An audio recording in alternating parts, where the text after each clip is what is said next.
So, all right, today we're watching videos, funny or otherwise. And I have one I want to watch, which is about Dan Bilzerian. I'm going to tell you a quick story related to Dan Bilzerian. One, he copied his whole fake lifestyle from me and my real lifestyle. But the second story is that the very, very, very first time I met Ludwig, and, you know, he's got his fucking hair. He's looking chatted up. But, you know, he's kind of a douchebag. And I'm like, bro, you seem like the type of guy who fucking follows Dan Bilzerian on Instagram and checks every one of his posts. That was one of the first jokes I made at his expense. Probably the first joke I made was like, dude, you seem like a fucking Dan Bilzerian stan. And the way he responded, he pulled out his phone, he opened Instagram, and he didn't even look, he just pulled it to me, and the first thing it is recommended was Dan Bilzerian. That was an excellent response. And so that, you know, that was like a beginning of a friendship, I think. It was super funny. So anyway, that's my tangential Dan Bilzerian story. So we're going to watch a story about how he may not be all he seems to be. Dan Bilzerian, the king of Instagram, as his PR firm forces every article to call him the King Alpha Male. The King Alpha Male. Danny B. Dan Bilzerian.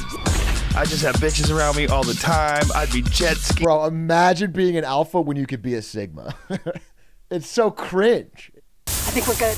Come on. Dan, are you in there? But what's the deal with this guy? Who even is he? On the surface, he looks like a bodybuilder compensating for being 5'9". A fusion of Tony Stark and Hugh Hefner. A professional poker player with lavish taste and a massive online following of over 30 million insecure teenage boys. And ruining a perfectly good car with a military-grade tank seems too good to be true? That's because it is. Dan is a fraud. Dan Bilzerian? He doesn't live here anymore. He was actually exiled from his California dream home just last year. But how exactly did we get here? What happened to Dan the Man Bilzerian? Well, that's what I want to find out. But first, we're gonna need to go back to where it all began. Daniel Brandon Bilzerian was born on December 7th. Oh shit, his middle name's Brandon? Whoa. Wait a minute, that's actually a dope name now that I think about it. With his father being but a simple businessman. You know, what kind of businessman, you ask? You know, just the kind that manipulates the stock market for a living. Really successful businessman, and I think this is like the late 80s. Are so weird. He's indicted for like tax and security fraud. Yeah. So, you know, I was actually just kidding about that humble beginnings thing. Hard to grow up in a house like this and still pretend you're self-made, but Dan found a way. So how did you make your money then? Playing poker. You made it all playing poker? Yeah. Wow, that is insane. Anyway, on a completely unrelated note, his son Dan Bilzerian, Mr. By the way, I sat next to Jarvis at Stans' wedding. This is a true story. He used to work at Patreon with Stans and then decided, fuck it, I'm going to go into YouTube. Actually, I remember a particular conversation I had where I was at the wedding of Stans and his wife, Rochelle, and I was sitting next to Jarvis and I said, hey, Jarvis. Jarvis told a joke that was kind of funny. And I was like, Jarvis, what if I punch up that joke a little bit? And I added a new punchline. He's like, wow, that's way funnier. And I'm like, don't worry about it. Take that, post it on YouTube. That could be a whole new career for you. And he's like, yes, King. Thank you. You changed my entire life. What was the joke? It was the basic why does the chicken cross the road joke. I just told him to add a loud fart noise at the end. Just to rip a fat fart right at the end. And I made it funnier. And you know what was great is we did it all during Stans' vows. He was like, blah, blah, blah, Rochelle, I love you. And we were just fucking back and forth ripping fake farts. He objectifies women on a mainstream platform, normalizing women as background rather than as actual human beings. In other words, you make women, according to them, props. Yeah, I mean, I guess I said the same thing about Hugh Hefner, right? Is that supposed to be a good thing? I mean, they said the same thing about Hugh Hefner. Yeah, they did. I mean, it's all up to interpretation. I mean, people can. What is your interpretation? You know, I have a bunch of women hanging around. But make no mistake. I think all the Larry King interviews near the end of his tenure were pretty funny because it was all people he couldn't give two shits about, right? Like, you can't imagine Larry King is on Instagram checking out the latest fucking Dan Bilzerian post. He doesn't know shit. He didn't care. He literally couldn't care. He decided to abandon school altogether and enlist in the Navy right after graduating. I think he graduated, I'm not actually sure. All I know is that he is said to have spent about 4 years in the Navy, apparently going through 510 grueling days of SEAL training with 2 broken legs? You know, I had done everything that I was supposed to do. I made it through Hell Week with broken legs. Like, no, you did not. And I went into medical and I asked them to look at my legs. I ran for like 2 miles and just destroyed them even more just because I was just so sick of the military. I just wanted to get out. And they gave me what I wanted. They were going to get me out.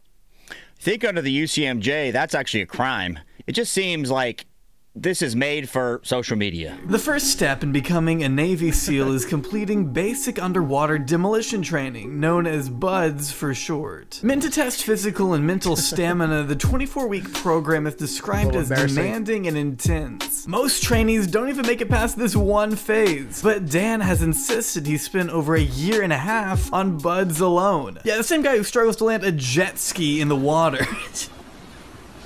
I mean, bro, this is probably hard. I'll mock him for all of the fraud and the lying and the sexism, but I mean, this is a heavy-ass jet ski, bro. If you put a video of me, I would not be like Chad tossing that in the water. But he claims his extended training and frequent rollbacks had to do with his 2 stress fractures. Dan never officially became a SEAL, instead being kicked out just 2 days before passing to the next phase on account of a safety violation at the gun range, or in his words, no real good reason. Yeah, I'm sure there is no real good reason. Despite, yes, completing about 99% of the military's toughest training, his love-hate relationship with the Navy extends even further into his later years. When he paid his way into a military film in 2013. Before any of that, Dan was officially discharged. In desperate need of a purpose and a place to go, he did what any affluent dickhead would do and became a business major, using his disability money towards enrolling at the University of Florida, joining a frat, and of course, falling in love with the game of poker.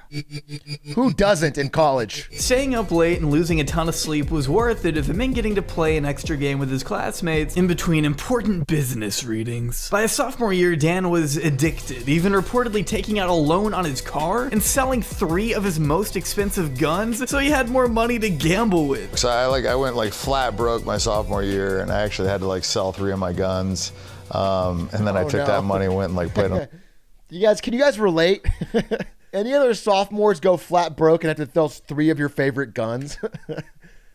God damn, that's a true rags to riches story. It wasn't until his 25th birthday when he actually set foot in a real brick-and-mortar casino, ready to prove his skills in the treacherous world of gamblers, sharks, and billionaires. Oh god, this 3-bet size on the flop. Dan's doing the money we did to this Ford Explorer 1 year ago. Look, let's get one thing straight. I'm an idiot, okay? I'm not gonna pretend I know the first thing when it comes to poker. I'm really not good at any game not called Mario Kart or Super Monkey Ball, for that matter. But I have read the Bring it on, bitch. You think you're good? Bring it on. comments under gambling videos of Dan, and I know his skills have been repeatedly brought into question by real experts of the game. And I think it's safe to say he isn't exactly the most well-respected in the community. His lackluster abilities may have been enough to make him look cool in front of his audience of middle schoolers, but something about the way he presented himself in interviews and talked about his wealth just wasn't adding up. But his Instagram numbers definitely were. After breaking up with his playmate girlfriend in 2011, Dan vowed to live his life as a bachelor to the fullest extent from then on out, using the power of the internet to transform himself into a shining beacon of inspiration for sexless teenagers. Wait, someone said James Bond won over $100 million playing poker. And he's right. He's actually so right. And in fact, I would love to see this scene reshot, but with Dan Bilzerian. Just Bond, Lashif, and Dan Bilzerian at a table. Them 2 in tuxedos, him in a tank top that says, like, my 5th gun's a Hummer or some shit. That would be a hype fucking game. First joining the vanity-obsessed world of Instagram in 2012, the perfect platform for Dan to show off his exhilarating lifestyle of posing with his brother, and chickens. Okay, his post started off about as tame as you can get. A clear contrast to what they'd become over the following years. Somewhere along the way, Dan realized the more extreme his pics were, the more attention they would get, gracing headlines for some of his more outrageous stunts, including the time he was arrested for bomb-making charges. Come on, Dan. What the f***?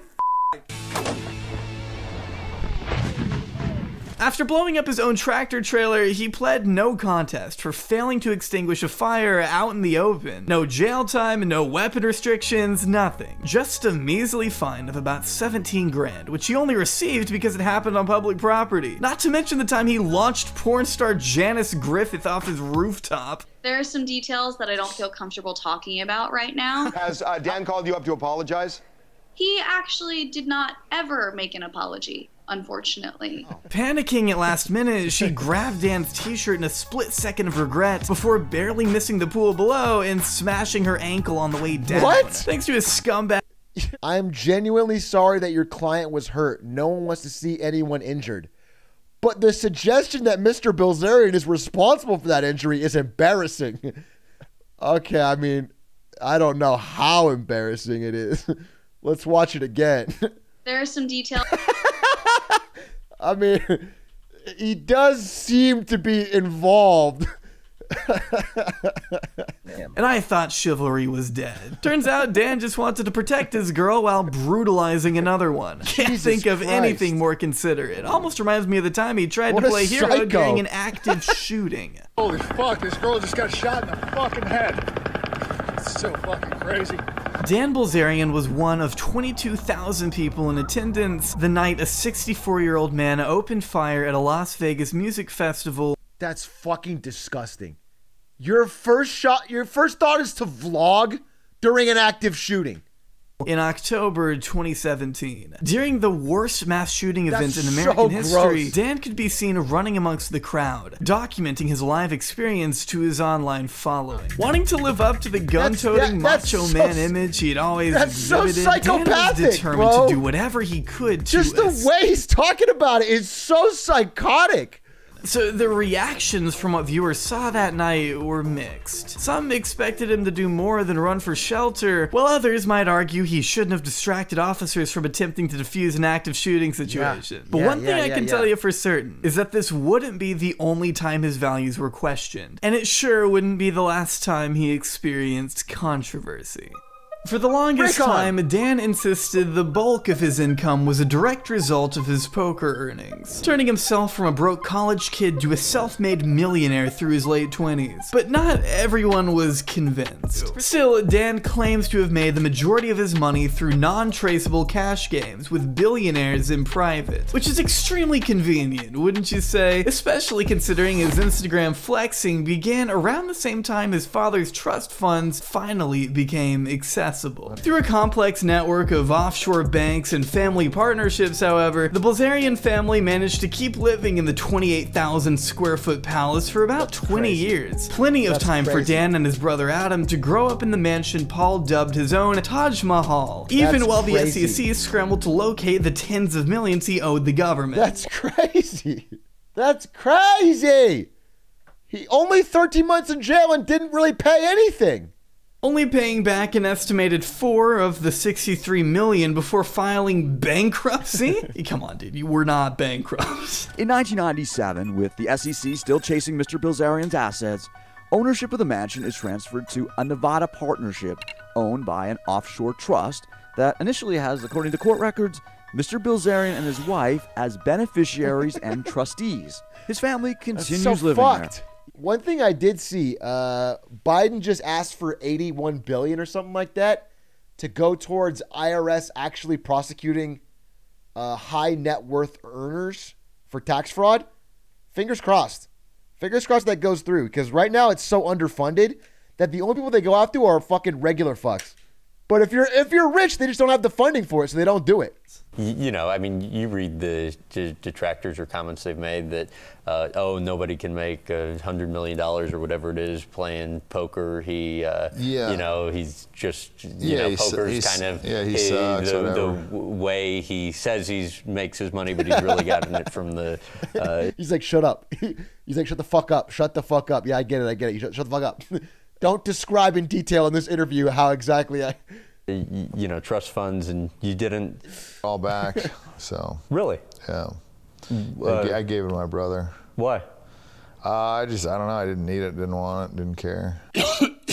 Dan has never denied the existence of a trust fund under his or his brother's name, but he has given conflicting testimonies regarding the amount of money he's actually taken from them. As of now, there isn't definitive proof that Dan and his brother's trust funds were made up of entirely SEC money, but the evidence doesn't exactly say otherwise, does it? At the end of the day, it'll probably always remain a mystery just how much Dan really inherited from his Wall Street criminal father. By 2017, he had partied with Steve Aoki, bought his way into a Matt Damon movie, and hooked up with 10,000 women. What could possibly be in store next for the man who had done it all? Well, launching his own CBD business, of course. So what is the most exciting thing about the cannabis industry today? Why should people be excited about your product? I mean, because it's going to be one of the best products in the industry, and it's going to be consistent across state lines. We're going to have global distribution. I imagine all the strains are just infused with Dan Bilzerian's pubic hair, and then like they just somehow like create an STD that he's had from like a model or some shit. Yeah. In hopes of becoming the first premium global cannabis brand, Dan Bilzerian launched the company Ignite, selling everything from cannabis products to clothing, vapes, and beverages. This fucking guy was plastering his stupid goat logo on anything he could get his greasy fingers on. Along with the new brand, Dan also boasted his massive purchase of a $63 million mansion on CNBC with the guy from Shark Tank, completely decked out with a 12-foot waterfall, infinity pool, tennis courts, and a parking lot fit for a fucking airplane. It is a crazy fucking mansion, though. Holy shit. Guys, please keep subbing to Ludwig. We need Ludwig to actually buy one of these. Please keep subbing. I want to visit. I don't want to live there. I just want to stop by. The mansions, the yachts, the parties, the models. How does Dan Bilzerian, the globe-trotting, cash-stacking, gun-toting, Instagram-boasting, partying playboy do it? According to a lawsuit filed this week, he doesn't. Dan Bilzerian rents his house and charges the rest of his six-figure lifestyle to a credit card that someone else pays off. See, in 2019, Ignite made money two ways, and no, neither of those were actually selling products. Ignite issued and sold shares of its own company's stock. And instead of actually using it to benefit the company or their constituents or whatever, it was all wasted by Dan himself. As a 2020 lawsuit would later reveal, Ignite was essentially being used as nothing more than Dan Bilzerian's own personal piggy bank. That's right, as Ignite's stock value plummeted, Dan continued to swipe the credit card, claiming while 100— It's actually genius because, listen, he's a psycho. He's an idiot. But it's obvious. You have to be stupid to not see that. And so if you're an investor who's going to drop 12 fucking million, then you're the bigger idiot. If you're the one like, yeah, this is a good idea, Dan Bilzerian, I'll give him millions of dollars, you're even dumber than he is. I don't even blame him for this. He wanted to be seen as the guy, the rich asshole who could pull women effortlessly thanks to his iconic branding. But that's all it was, branding. Ignite as a company was hollow beyond any of the glitz and glamour seen on Instagram. Nobody was buying Ignite. As public records show, the company lost a grand total of $50 million its first year, with the stock value shrinking to about 68 cents at the time of me recording this. But at the end of the day, I think we can all agree on the worst thing Dan has done. And my first video on Dan was from 2015, and it was my first video to clock in 500,000 views. So to be completely honest with you guys, well, I gotta give Dan Bilzerian a huge thank you for helping me launch this channel. Thanks, Dan. You got 5K viewers today.